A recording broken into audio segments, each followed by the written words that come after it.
Bonjour à tous et bienvenue sur la chaîne de Nento. Aujourd'hui, on est avec le fascicule 52 et la peinture de notre maître Andrigneur avec dirigeable dorsal. Donc, un Caradron Overlord. Non, je sais pas si c'est Overlord. Non, c'est juste Caradron, hein, il me semble. Donc, c'est un Caradron. Pour la peinture, eh bien, en fait, bien, on va le faire en... Alors, pas en plusieurs étapes. Eux, ils le font en une seule. Moi, perso, j'aurais fait le ballon d'un côté quand même, et le reste de l'autre. Le ballon et le dirigeable dorsal, en fait, hein, tout simplement, je l'aurais fait d'un côté et le personnage de l'autre. Pourquoi ? Parce que, avec toutes les options d'armes, enfin d'outils là, qui sont sur les côtés, je trouve que c'est plus pratique. L'accès serait plus pratique pour moi. Mais bon, c'est un choix. On nous propose par contre de mettre un tout petit peu de pâte à fixe en dessous. Alors je vais vous remontrer la figurine. En l'occurrence donc c'est... Où est-ce qu'elle est ? Où est-ce qu'il le pose ? Exactement, c'est sous la face. J'essaie de le voir comme il faut. C'est au niveau du... Très bien. D'accord. C'est au niveau donc du dirigeable en fait, dans le réacteur. Dans le réacteur dorsal, on nous dit de mettre un petit peu de pâte à fixe. Pourquoi ? Et bien parce qu'en fait, tout simplement, c'est là où on va venir positionner notre tige plastique pour le tenir, en fait. Donc, une fois qu'on aura tout peint, la tige plastique, son pied en plastique transparent va venir se positionner à l'intérieur du réacteur dorsal. Et comme ça, on pourra le faire tenir. C'est pour ça qu'on nous propose, pour ne pas gêner la colle une fois qu'on l'aura faite, qu'on aura tout fait et qu'on l'aura peint et qu'on voudra le faire tenir sur son socle, pour pas que la colle déborde, bave, etc. On nous propose de mettre un petit peu de pâte à fixe à l'intérieur. Enfin, de pâte adhésive, parce que la pâte à fixe, bien évidemment, c'est une marque.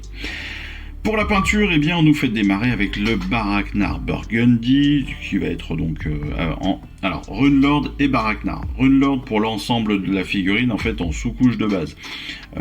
Tout simplement, c'est parce que comme les Caradrons sont des personnages tout de métal, en fait, eh bien, la base, c'est un Runelord Barras. Le Baraknar Burgundy, c'est histoire de leur donner de la couleur, et puis c'est surtout pour mettre en avant le ballon, entre autres.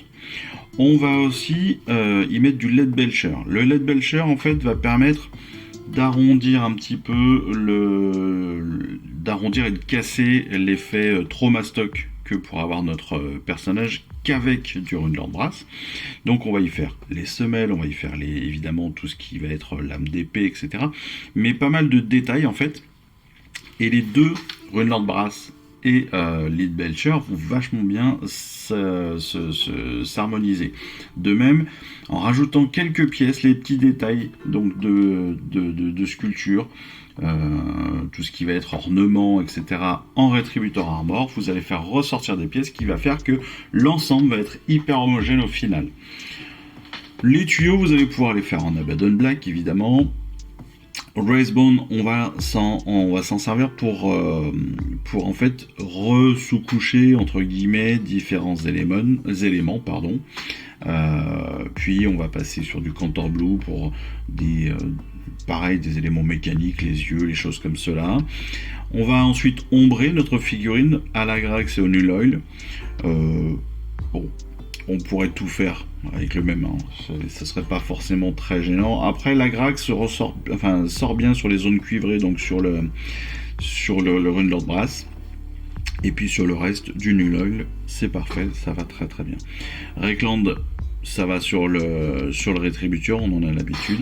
Et le Skeleton Horde, vous voyez, ça va donner une patine, en fait, une partie très plus ombrée, différente sur les pales du ballon, ce qui fait que ça veut bien les faire ressortir.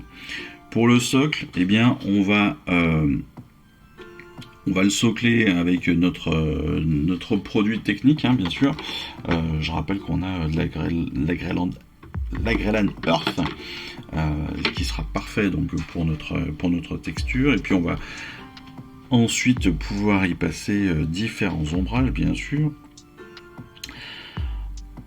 Et une fois que tout ça est fait, on va pouvoir, comme ils nous le disent, finir notre figurine et la positionner sur son socle. Évidemment, socle, donc vous l'avez vu, une fois que c'est soclé, on a collé directement la tige plastique dessus. On aurait pu aller plus loin que ça. Là, on a mis juste notre produit technique, donc du Earth, là, la Kellen Earth, là. Mais on aurait pu aller plus loin, c'est-à-dire qu'on peut aussi coller la tige, et puis par-dessus rajouter des éléments, soit terreux, soit du sable, soit de l'herbe, enfin voilà.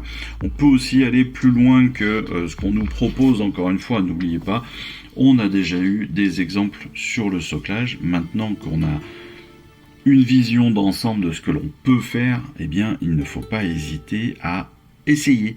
Et c'est ça qui est le plus important dans le soclage, je pense, c'est vraiment essayer. Il y a très peu de temps, pour vous donner un exemple, j'ai vu une vidéo avec une grappe. On se dit une grappe, ok, super, c'est moche, ça sert à rien. Bon, certains s'en servent pour faire des décors. Donc pour faire la structure d'un décor. C'est-à-dire que vous prenez tout l'extérieur, ça vous fait une structure hyper solide en plus, parce que mine de rien, c'est du bon plastique. Donc ça peut vous permettre de faire des structures pour faire l'intérieur de certains bâtiments.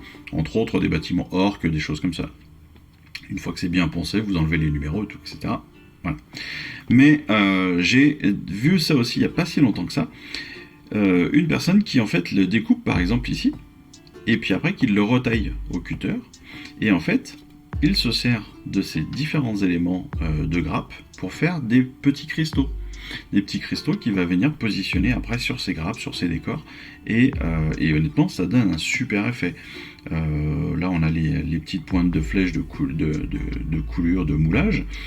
Ça peut être aussi des trucs à utiliser. Là, les différents éléments comme ça, pareil, qui permettent de protéger notre sculpture une fois qu'elle est sur la grappe, ça peut permettre, une fois qu'on les découpe en petits tronçons, ça peut permettre de faire des rivets, ça peut permettre plein de choses. Voilà, je pense clairement qu'il ne faut pas se limiter, il faut vraiment s'ouvrir l'esprit à fond et se dire, allez, je dois pouvoir faire quelque chose avec ça, allons-y, faisons-nous plaisir.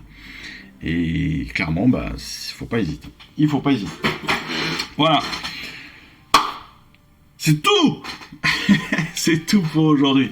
C'est tout pour aujourd'hui, pour cette vidéo de peinture. J'espère qu'elle vous sera utile. Et puis, j'espère surtout qu'on se reverra très très vite dans notre vidéo.